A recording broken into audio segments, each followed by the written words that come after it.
Good morning student, my name is Nisha Singh. Today we discuss about chapter 3 of class 4th, the story of Louis Braille. Now let's get start to the chapter. There was a time not long ago when most people thought that blind people could never learn to read. एक समय था कि जब ज़्यादातर लोग ये सोचते थे कि जो ब्लाइंड पीपल हैं वो कभी भी कुछ ना पढ़ सकते हैं और ना ही लिख सकते हैं. People thought that the only way to read was to look at words with some eyes.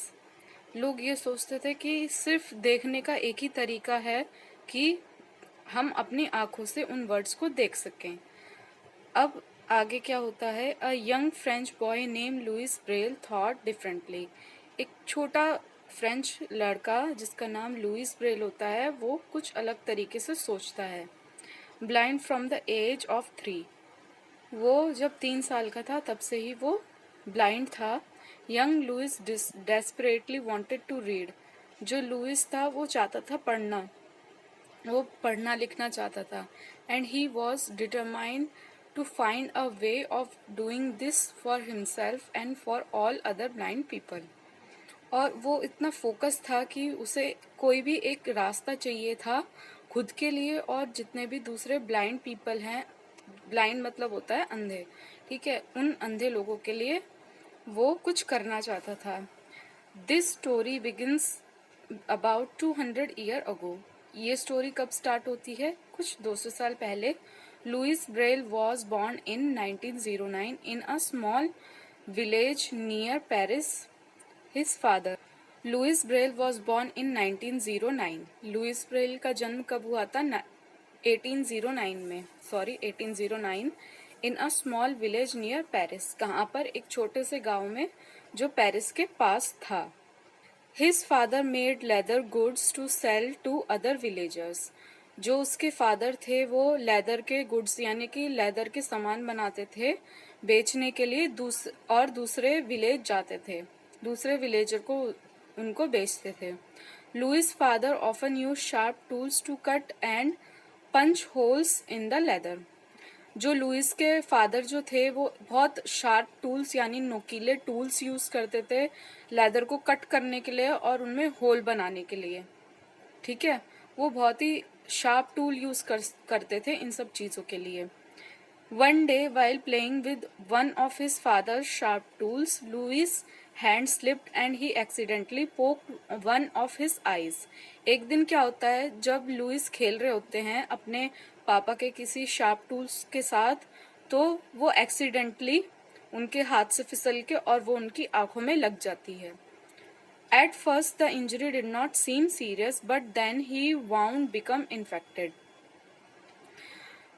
शुरुआत में जो इंजरी थी, जो घाव था, वो इतना कुछ सीरियस नहीं लगा था, लेकिन बाद में जो घाव था वो इन्फेक्टेड हो गया यानी कि उसमें इन्फेक्शन हो गया. A few days later young Louis lost sight both his eyes. कुछ दिनों बाद धीरे धीरे जो लुइस थे उनकी दोनों आंखों की रोशनी चली जाती है. The first few days after becoming blind were very hard. Blind होने के बाद जो कुछ शुरुआत के जो कुछ दिन थे वो उनके लिए बहुत ही ज़्यादा हार्ड थे, बहुत मुश्किल होती थी उन्हें. But as the days went by Louis learn to adapt and try to lead an otherwise normal life. लेकिन धीरे धीरे जैसे समय बीतता गया तो लुइस सीखने लगे और उन्होंने उस चीज़ को अडेप्ट कर लिया. उन्होंने ये अडेप्ट कर लिया कि अब उन्हें ऐसे ही जीना है और वो कोशिश करने लगे कि वो नॉर्मल लाइफ और नॉर्मल लोगों की तरह जी सकें. He went to school with all his friends and did well in his studies. वह स्कूल जाते थे अपने जितने भी दोस्त थे उनके साथ और बहुत ही अच्छा ज़्यादा पढ़ते थे. As he grow older he realize that the small school he attend did not have the special facilities he needed. जैसे जैसे वो बड़े होते गए तो उन्हें ये रियलाइज हुआ कि जो स्कूल है वो छोटे हैं और उनमें कोई ऐसी स्पेशल फैसिलिटीज नहीं है जो उन्हें चाहिए अपने पढ़ने के लिए. Okay. He heard of a school in Paris that was specially for blind student. उन्होंने फिर सुना कि एक स्कूल है पेरिस में और जिसमें बहुत अच्छी फैसिलिटीज हैं जो ब्लाइंड पीपल हैं उनके लिए, स्टूडेंट्स, ब्लाइंड जो स्टूडेंट है उनके लिए। Louis join this school to get a good education. Louis ने ये स्कूल ज्वाइन करा ताकि उन्हें अच्छी एजुकेशन मिल सके। All along, Lewis felt that there must be a way for blind people to read as quickly and as easily as a person who can see. फिर उसके बाद उन्होंने वो स्कूल में ज्वाइन करा। लुइस को ये लगने लगा था कि एक राह मिल गई है ब्लाइंड पीपलों के लिए ताकि वो लिख सके, पढ़ सके, जैसे कि जो इंसान देख सकता है वो कर सकते हैं। He thought about ways of doing this. वो सोचते गए और इसमें उन्होंने काम करना शुरू करा। One day somebody at Lewis School heard about an alphabet code that was being used by the French army. एक दिन किसी ने लुइस के स्कूल में ये सुना कि कुछ स्पेशल अल्फाबेट यूज करे जा रहे हैं कोड की तरह फ्रेंच आर्मी में। The alphabet code was made up of small dots.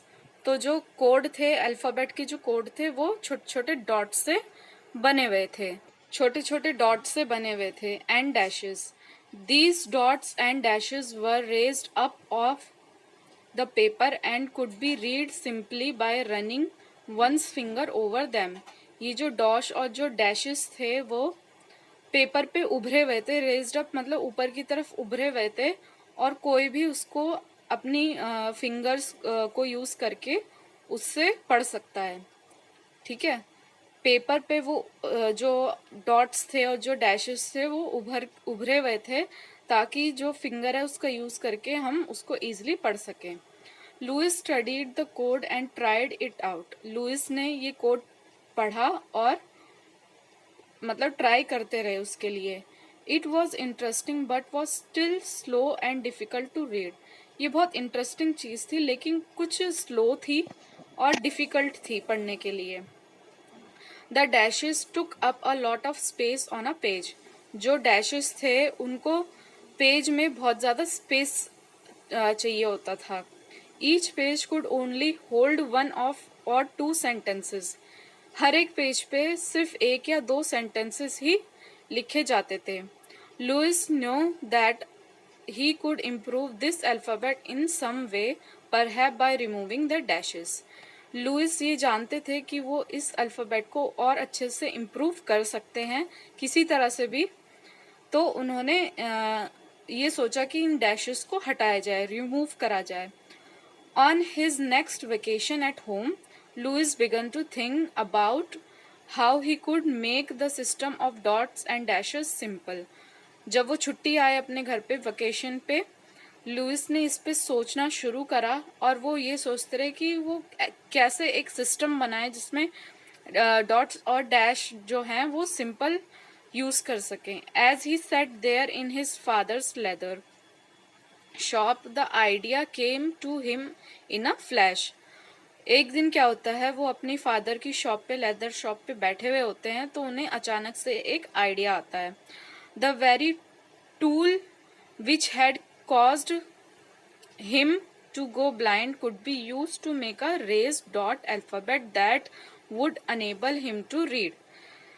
तो जो वो टूल था जिसकी वजह से उनकी आंखों की जो रोशनी थी वो चली गई थी, तो अचानक से उन्हें आइडिया आया कि इस टूल की मदद से कुछ अल्फाबेट बनाए जाएं ताकि वो इजीली उसे पढ़ सकें।